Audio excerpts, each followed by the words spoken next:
हरियाणा की 10 लोकसभा सीटों में एक करनाल सीट पर इस बार बड़ा मुकाबला। बीजेपी ने पूर्व मुख्यमंत्री मनोहर लाल खट्टर को पहली बार लोकसभा चुनाव के मैदान में उतारा। मनोहर लाल खट्टर को चुनाव लड़ने के लिए बीजेपी ने अपने सिटिंग सांसद संजय भाटिया का टिकट काटा। पिछली बार 6.5 लाख से ज्यादा वोटों के रिकॉर्ड अंतर से जीते थे भाटिया। 2019 में करनाल में बीजेपी को मिले थे 9 लाख से ज्यादा वोट। 70% से ज्यादा वोट शेयर के साथ संजय भाटिया के नाम दर्ज हुई थी दूसरी सबसे बड़ी जीत। कांग्रेस को सिर्फ 19% वोट मिले थे। मनोहर लाल खट्टर जैसे हितविव चेहरे के सामने कांग्रेस ने नए चेहरे को उतारा। हरियाणा यूथ कांग्रेस के अध्यक्ष और छात्र नेता दिव्यांशु बुद्धिराजा खट्टर के खिलाफ कांग्रेस के उम्मीदवार। कुछ समय पहले तक बीजेपी की सहयोगी रही जेजेपी भी करनाल के चुनावी समर में उतरी। स्थानीय नेता देवेंद्र काडियान को बनाया उम्मीदवार। शरद पवार की पार्टी भी इस सीट पर लड़ रही है चुनाव। करनाल लोकसभा सीट पर पिछले 10 साल से लहरा रहा है भगवा दल का झंडा। मोदी लहर में एक बार अश्वनी चोपड़ा तो दूसरी बार संजय भाटिया ने इस सीट पर कमल खिलाया।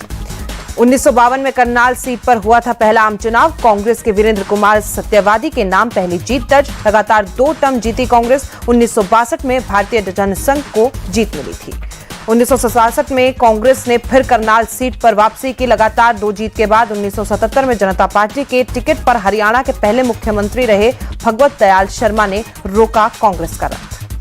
कांग्रेस के दबदबे वाली सीट रही करनाल लोकसभा। अब तक हुए 17 चुनावों और एक उपचुनाव में 11 बार जीती है देश की सबसे पुरानी पार्टी। 2009 में आखिरी बार यहां जीती थी कांग्रेस। 4 बार बीजेपी के खाते में गई करनाल लोकसभा सीट। 1996 में ईश्वर दयाल स्वामी ने बीजेपी का खाता खुलवाया। कांग्रेस के बड़े नेता और लगातार 4 बार के सांसद चिरंजीव लाल को दी थी शिकस्त। 1999 में ईश्वर दयाल स्वामी ने बीजेपी को दिलाई दूसरी जीत। लंबे समय तक हरियाणा के मुख्यमंत्री रहे भजन लाल को हराया। 2 बार कमल खिलाने वाले ईश्वर दयाल स्वामी यहां 3 बार हारे। करनाल सीट से लगातार 3 बार मैदान में उतरी बीजेपी की कद्दावर नेता और लंबे समय तक केंद्र सरकार में मंत्री रही सुषमा स्वराज। 1 बार जनता पार्टी तो बार बीजेपी के टिकट पर चुनाव लड़ा। तीनों बार हार मिली।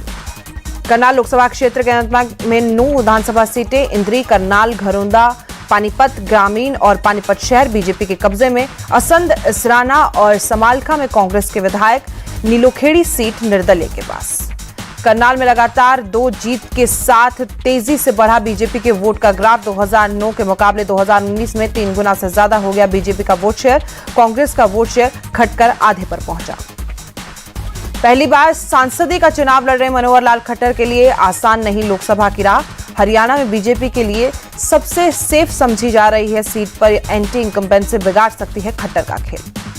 छात्र राजनीति से आए युवा नेता दिव्यांशु बुद्धिराजा के लिए भी करनाल में चुनौतियों का अंबार। राजनीतिक अनुभव की कमी और पार्टी के अंदरूनी कलह के साथ ही बिना संगठन के चुनाव लड़ना बड़ी चुनौती। करनाल सीट पर 2 लाख से ज्यादा पंजाबी वोटरों का दबदबा। इसी समीकरण के चलते बीजेपी और कांग्रेस दोनों ने पंजाबी बिरादरी का उम्मीदवार उतारा।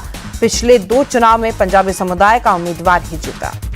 जाट और ब्राह्मण वोटरों का भी करनाल लोकसभा सीट पर वर्चस्व। करीब 2 लाख जाट और 1.5 लाख ब्राह्मण वोटरों पर हर पार्टी की नजर। करीब 1.25 लाख रोड 92,000 जाट सिख, 80,000 राजपूत और 75,000 महाजन वोटर भी निर्णायक। करनाल लोकसभा सीट पर करीब 20 लाख मतदाता। 62.3% ग्रामीण तो 37.7% शहरी मतदाता करते हैं अपने सांसद का चुनाव। राजा कर्ण की नगरी कहलाता है करनाल। महाभारत काल में दानवीर राजा कर्ण के नाम पर रखा गया था इस शहर का नाम। कर्णताल इस शहर का सबसे बड़ा आकर्षण। अनाज, कपास और नमक के बाजार के लिए भी जाना जाता है करनाल।